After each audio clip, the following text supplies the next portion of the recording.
తాకట్లో ఉన్న మీ బంగారాన్ని విడిపించి ఆ రోజు ఆన్లైన్ రేటుకి కొంటాం. Sharma gold company.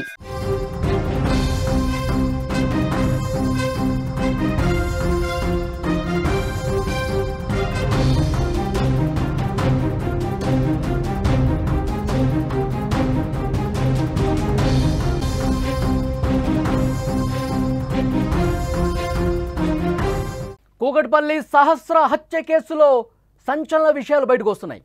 క్రిమినల్ కావాలనే సహస్రను హత్య చేసినట్టుగా తెలుస్తోంది. బాలుడి ఫోన్లో క్రైమ్ సిరీస్ ఎపిసోడ్లు చాలానే గుర్తించారు పోలీసులు. రాసుకున్న లెటర్కు సహస్ర హత్యకు అసలు సంబంధం లేదు.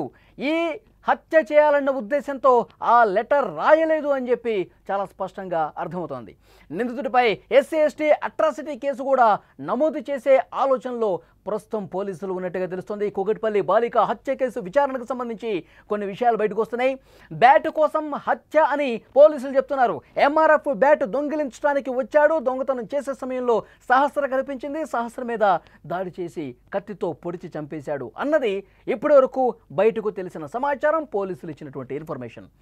అయితే బయటకు రానటువంటి ఇప్పటివరకు విషయాలు, విచారణలో ఇప్పుడు తెలుస్తున్నటువంటి విషయాలు చూస్తే ఆశ్చర్యపోతా ఉన్నారు.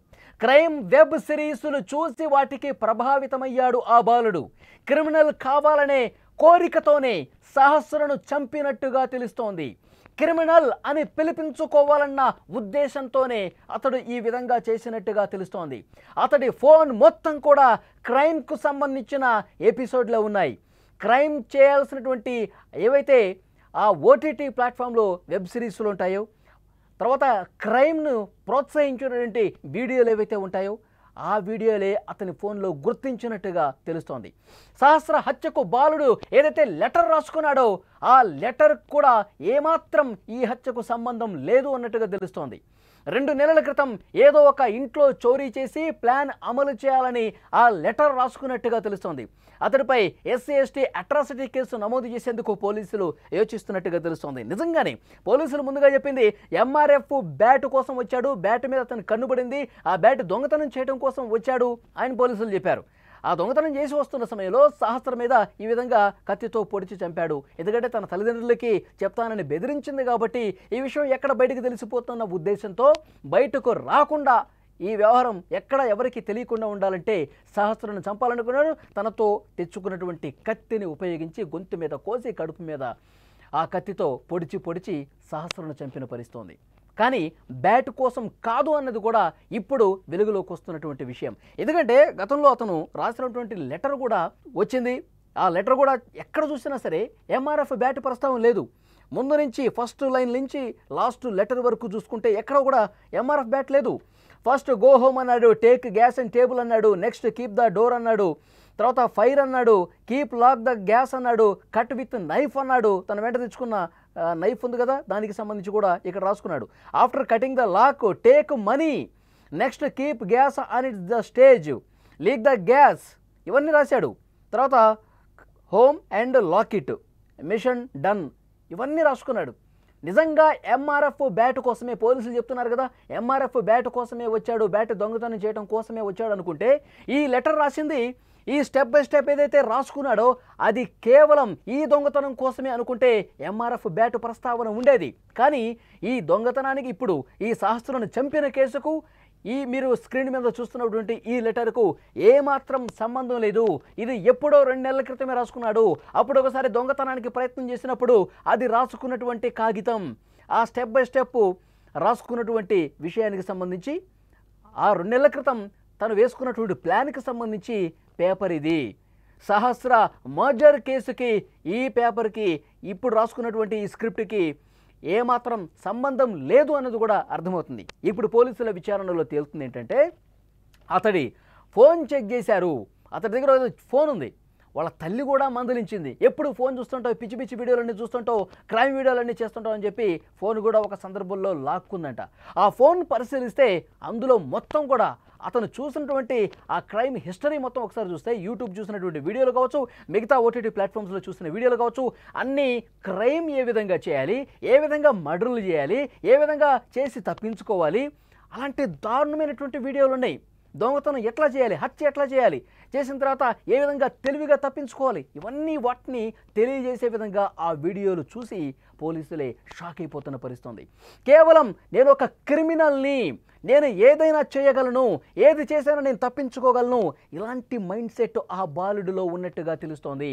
ఇలాంటి ఆలోచన ధోరణి అతనిలో పేరుకుపోయినట్టుగా తెలుస్తోంది. నేను క్రిమినల్ అని చెప్పి నిరూపించుకోవాలి. ఇప్పుడు వీడియోలో చూస్తూ ఉంటారు కదా, చాలా తెలివిగా మర్డర్లు చేసేసి పోలీసులకు చుక్కలు చూపిస్తున్న క్రిమినల్ అని చెప్పి ఇలాంటి వెబ్ సిరీస్లో ఎపిసోడ్లు ఉంటాయి. పోలీసులు ఆ క్రిమినల్ని పట్టుకోవడానికి ఇన్వెస్టిగేట్ చేస్తూ ఉంటారు, కానీ వాడిని పట్టుకోవడం ఎప్పుడో క్లైమాక్స్లో పట్టుకుంటారు. మనం చూసే సినిమాల్లో అలాగే చేస్తాయి. ఎప్పుడో క్లైమాక్స్లో వీడు హంతకుడు, వీడే చంపింది, వీడే మర్డర్లు చేసిందని చెప్పి లాస్ట్ క్లైమాక్స్లో కనుక్కుంటారు కదా. సో అలాంటి వీడియోలే ఇతను చూసినటువంటి పరిస్థితి ఉంది. అంటే నేను ఒక పేరు మోసిన క్రిమినల్గా పేరు తెచ్చుకోవాలి, నేను ఎక్కడా దొరకకూడదు, ఇన్వెస్టిగేట్ చేసే వాళ్ళకి చెమటలు పట్టాలని కనుక్కోవాలంటే, సో అలాంటి వీడియోలు చూసి అతని mind set, criminal mind set, అతని సైకో బిహేవియర్ ఆ విధంగా మారిపోయినట్టుగా కనిపిస్తోంది. ఇవన్నీ తాజాగా పోలీసుల విచారణలో వెలుగులోకి వస్తున్నాయి.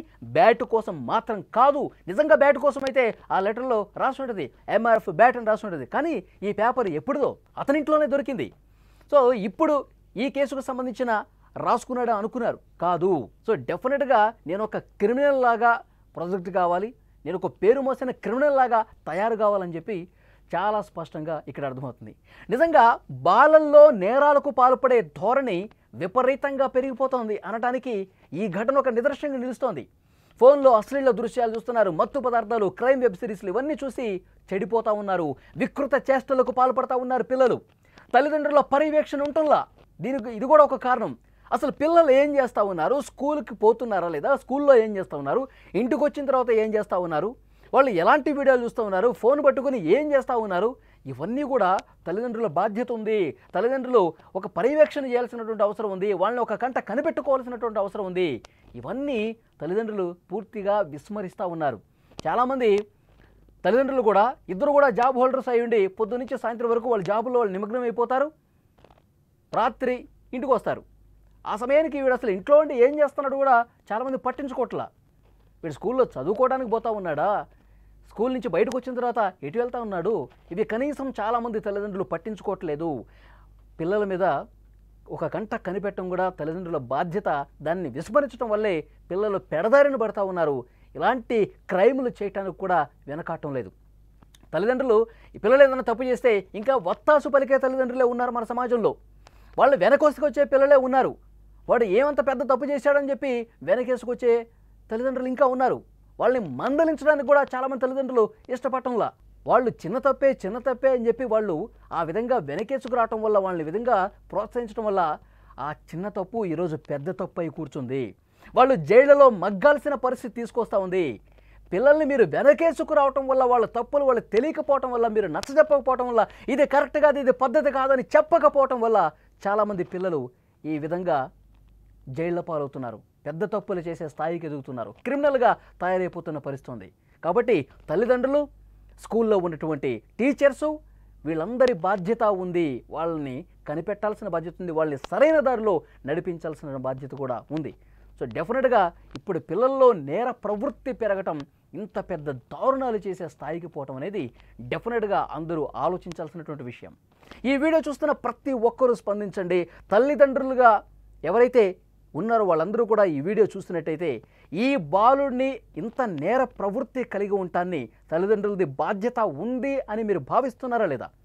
తల్లిదండ్రులు వ్యవహార శైలి కూడా ఒక కారణమని భావిస్తూ ఉన్నారా లేదా?